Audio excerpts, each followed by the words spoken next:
Tears of the Kingdom empieza con un latido, un descenso hacia lo desconocido. Breath of the Wild empieza de forma similar.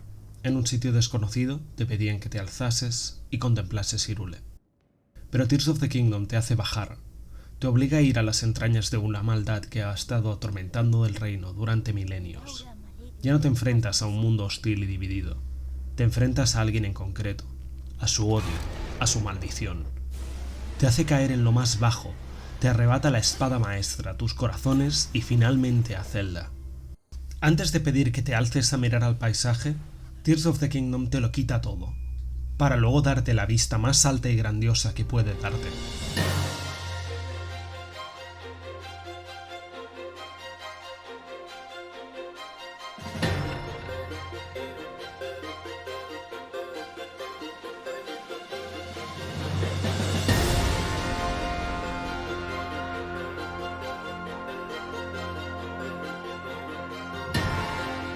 Tears of the Kingdom coge todo lo que el juego anterior hace y lo alza todo lo que puede. La historia de Breath of the Wild sufría por tener una estructura episódica. Para darte libertad había que estructurar el juego en pequeñas anécdotas inconexas, sin urgencia ni gran motivación para que puedas sentir que puedes hacer lo que quieras. Tears of the Kingdom, en vez de darte poca urgencia, te pide que explores el mapa para buscar cualquier pista que puedas sobre Ganondorf y el paradero de Zelda, y de paso que ayudes a las 4 regiones principales. Al poner el misterio por delante, Tears of the Kingdom hace que tenga sentido narrativo que quieras incluso ir a luchar contra Ganondorf justo después del tutorial, porque aunque en Breath of the Wild también tenía cierto sentido, no vemos por qué Link querría ir directamente a por Ganon. En este juego, aunque sea muy difícil, tiene sentido con una historia que te presenta un Link que hace esto.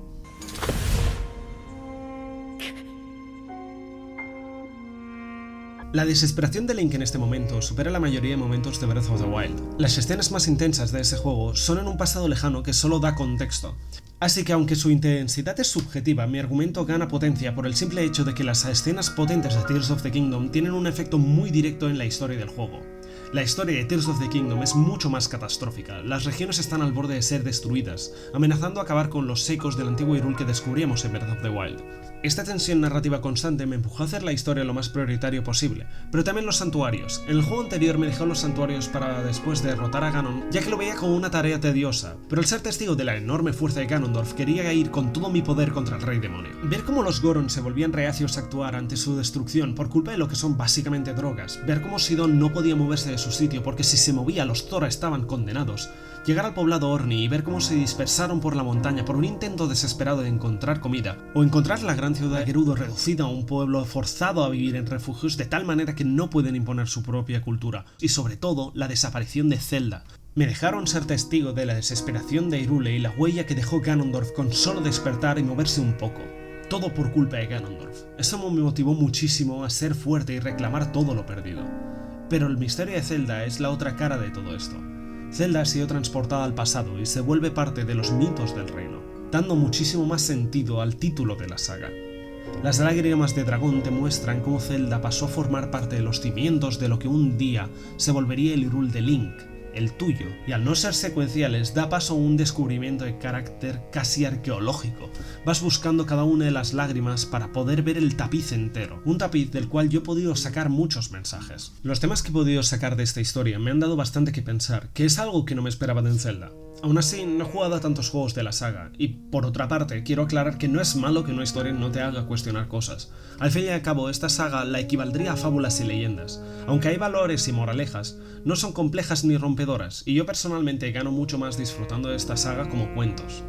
Pero Breath of the Wild ya intentaba decir cosas sobre los ciclos de violencia y la perseverancia, y como es común en este juego, aquí se alzan esos temas. En Breath of the Wild se hablaba de cómo la gente se ha de recomponer después de una derrota. Tears of the Kingdom pregunta lo que es la gente capaz de dar por una victoria. En este juego, a diferencia del anterior, al solucionar los problemas de una región, vemos a sus habitantes llegar al centro Hyrule. Inspiras a todo el mundo a seguir tu ejemplo. Ayuda y te ayudarán, promoviendo la unión y la bondad por encima de la reclusión y el egoísmo promovido por las fuerzas de Ganondorf. Lentamente reconstruyes lo destruido y juntas las tribus bajo una misma idea, la de luchar contra el mal, cueste lo que cueste. Pero el juego también te hace que te centres en ese cueste lo que cueste. Los personajes principales de Tears of the Kingdom han de sacrificar algo. Los sabios juran lealtad a Link. que eso es la promesa de un sacrificio. Pero los juramentos de los sabios no están marcados como gente que acepte que vaya a morir en la lucha. Son más bien promesas de darlo todo y estar junto a Link. Es algo que contrasta mucho con los sacrificios de los demás personajes. Link pierde parte de sí, tanto mecánica como narrativamente, perdiendo no solo sus corazones, pero también su brazo. Aún así, Link es el punto medio. Rauru y Zelda lo dan todo en mis dos escenas favoritas del juego. Zelda, después de haberlo perdido todo, no sabe qué hacer, hasta que la espada maestra recorre a ella. Entonces, en un acto de valentía, decide sacrificarse para ayudar a Link a salvar a Hyrule. El gesto que hace la princesa es bonito y heroico, pero también tiene un subtexto terrorífico. Aquí está Zelda, el personaje más importante del juego, sacrificando su humanidad para salvar el mundo. No es una transformación bonita. Vemos cómo Zelda se retuerce de dolor y le cuesta coger la espada maestra. La postura que adopta en el momento antes de abandonar su vida, esperando como en cualquier momento deje de ser ella misma. Sus últimas palabras...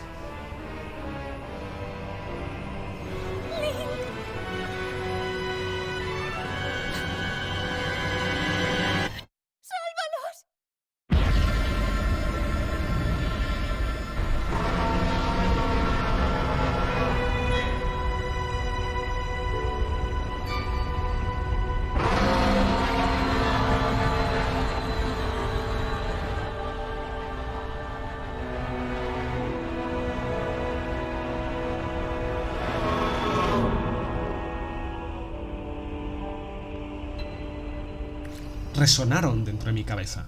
Un sacrificio terrorífico y doloroso, pero hecho con valentía, y sobre todo por amor. Amor a Hyrule, amor a Link, amor que hace que la princesa tenga fe en su caballero, en ti. Este sacrificio rima con el de Ganondorf al final del juego. Ganondorf, sin opciones, decide sacrificarse también, pero no por amor ni valentía, por odio y miedo. Contrasta mucho el odio que tiene por el mundo, por Link y el miedo que tiene a perder. Toda su fachada imponente acorralada por el trabajo de Link y Zelda. La cara de Zelda de miedo contrapuesta con la macabra sonrisa de Ganondorf. Este no es un sacrificio por ideales, ni por tener esperanza. Es el desesperado intento de un hombre que lo ha perdido todo de ganar. Pero la sed de poder de Ganondorf ya le hizo perder su humanidad tiempo atrás, pero no la humanidad física. El sacrificio de Rauru, en cambio, es más inmaterial. Rauru no se sacrifica para dar una ventaja a Link ni Zelda. El primer rey de Hyrule acepta la idea de que él no va a ganar y pasa el testigo a las siguientes generaciones. A Rauru le da igual su vida. Es algo que Ganondorf no puede entender. Alguien que sacrifica su vida por otra persona que no conoce de nada. Alguien que da su vida para que todo un reino pueda florecer en su tumba. De forma casi literal. Y mientras Ganondorf espera ansioso el día en que resurja, Rauru pone fe en que las generaciones futuras podrán superar el odio del rey demonio. Prisionas mi corazón y robas mi magia. ¿Acaso tratas de desterrarme? Es muy propio de ti usar semejante triquiñuela. Pero vas a tener que pagar el precio. No me importa. Nunca esperé salir de aquí con vida. ¡Majestad! Aunque transcurran 10.000 años, se pasarán en un suspiro. Tu sacrificio es inútil. No. Dentro de una eternidad aparecerá alguien capaz de vencerte. El portador de la espada maestra, Link. Recuerda bien su nombre. Link. Interesante. No veo el momento de conocerlo.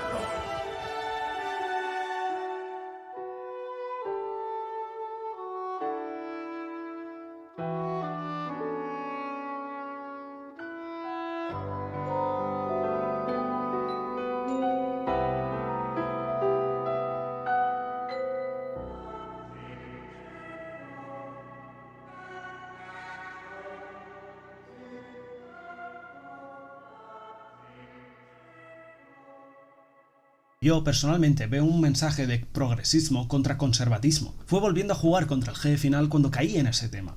Ganondorf dice... Patético. La oscuridad debería asolar al mundo, pero esa insoportable luz lo invade todo.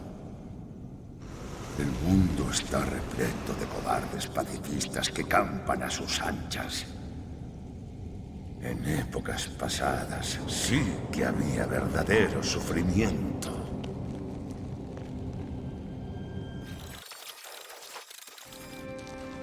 Ya es hora de que convierta el mundo en lo que debería ser. Haré que se doblegue ante mí. Lo dominaré. Es lo que todo rey haría.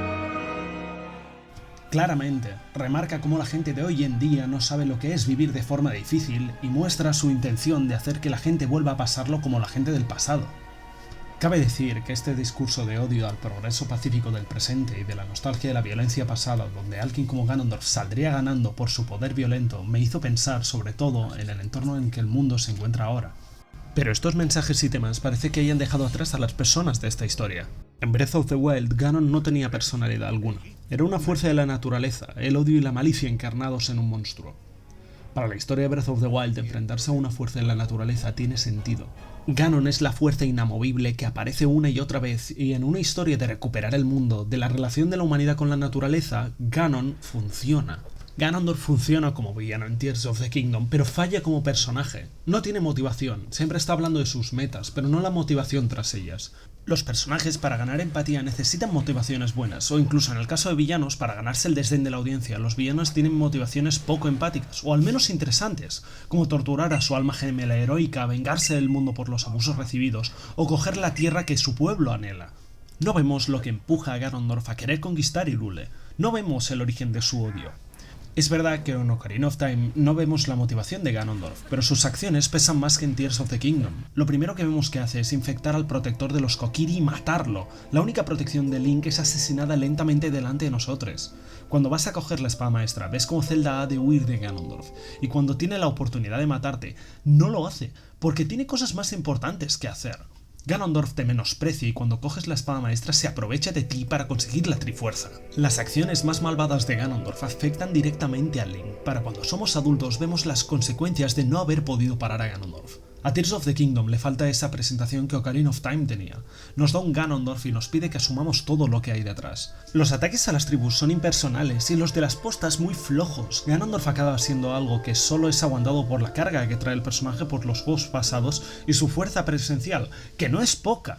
Su sed de lucha y conflicto y su confianza absoluta en su poder le da el suficiente carisma como para ser un personaje sólido. En cambio, Sonia, Rauru y los sabios no acaban de desenvolverse.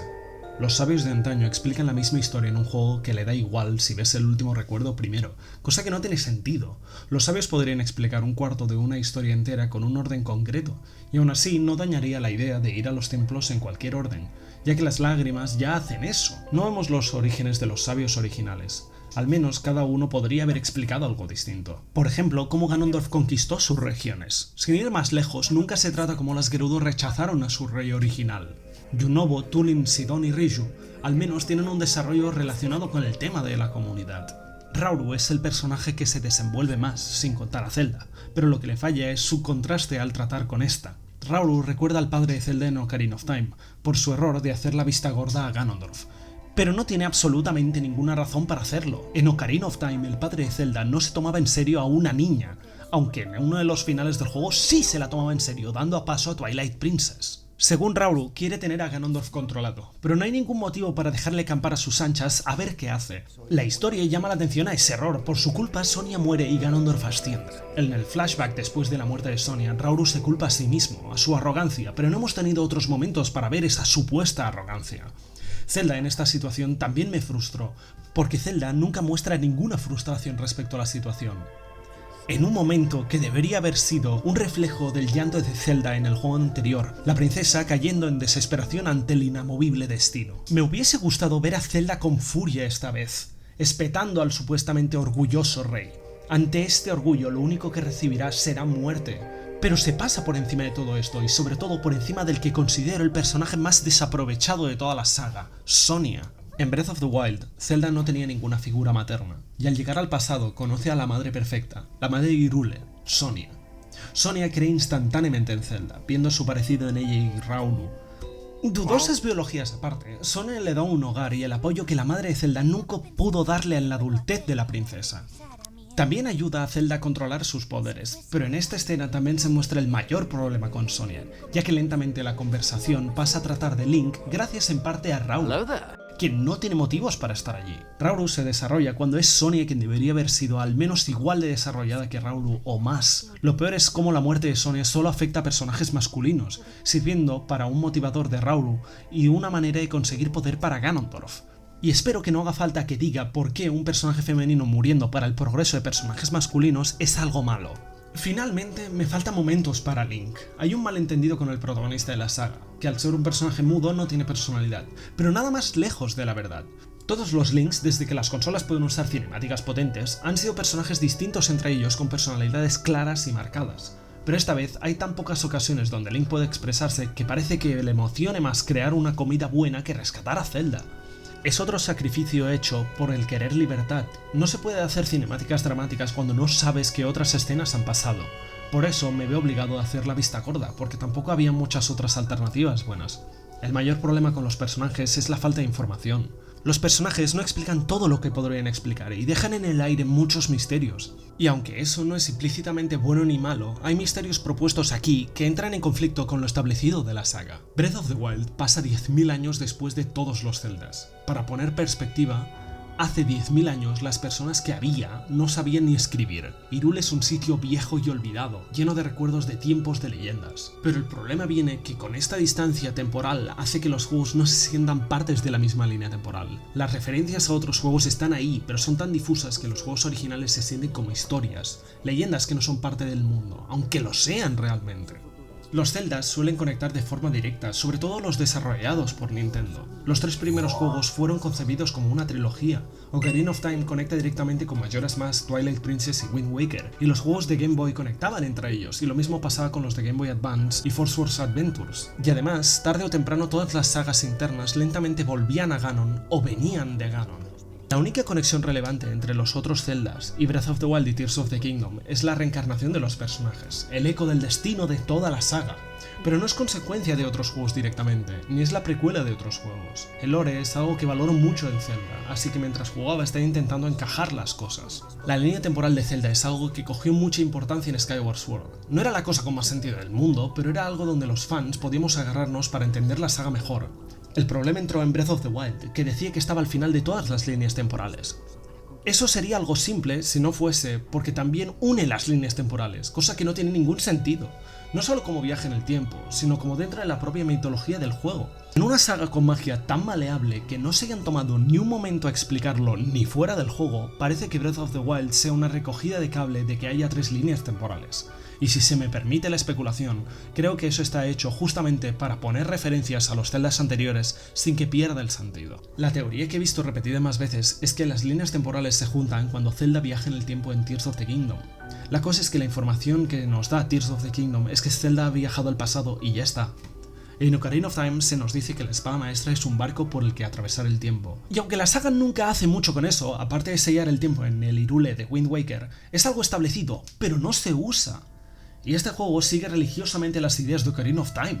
Ganondorf actúa la misma historia que en Ocarina of Time a doble velocidad. Hay que reunir a los sabios después de conocerlos anteriormente y hay que encontrar a Zelda. Personalmente, eso no me molestaría, si siguiese el mensaje que he leído de romper con el pasado, sobre todo teniendo a alguien que ya ha pasado por su Zelda, la persona en el título ni más ni menos. En vez de querer romper con los cánones establecidos en su pasado, decide encajar en la historia y encontrar su papel en el mundo, en un juego que busca romper lo establecido con la saga. Si hacéis memoria, Zeldas y Links hay muchos, pero Ganondorf solo hay uno. Gracias a ser la encarnación del mal y tener la trifuerza del poder, Ganondorf era famoso por ser increíblemente difícil de matar. La gracia de Ganondorf era que mientras Link y Zelda vivían vidas fructíferas y morían, Ganondorf se agarraba a su odio para perdurar en el mal. Al fin y al cabo, es una encarnación del ser más maligno de la historia. Pero todo eso no tiene cabida en Tears of the Kingdom, un juego que no tiene ningún problema en hacer referencia a un montón de cosas menos a su propio lore. No tengo ningún problema con que los últimos juegos de la saga lleven la historia por otro sitio, en continuidad o fuera de continuidad, pero la idea de referenciar frecuentemente el pasado de la saga me da mensajes contradictorios. En una burbuja donde solo han pasado los 2 últimos Zelda, esto no es un problema, pero Nintendo sigue insistiendo que los juegos son parte de la saga original.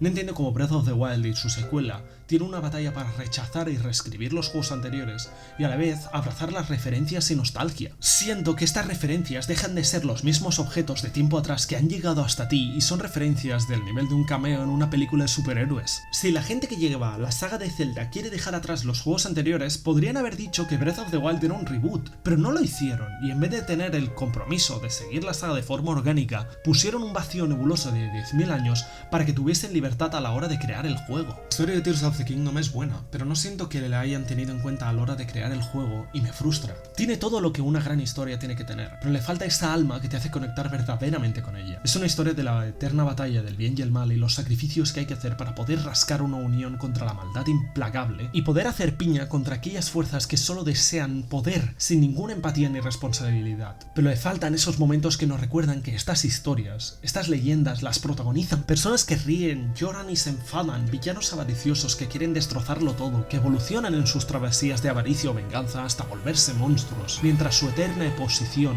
siempre se levantará a luchar cueste lo que cueste. Y estas personas no deberían estar eclipsadas por reyes que no pueden desarrollarse orgullo y reinas que tienen mucho a decir pero no tienen tiempo de decir nada. Una leyenda moderna no debería ser atormentada por un hombre sin origen que no tiene motivos para volverse la encarnación del mal, ni héroes que parecen más felices al cocinar que al rescatar a su mejor amiga.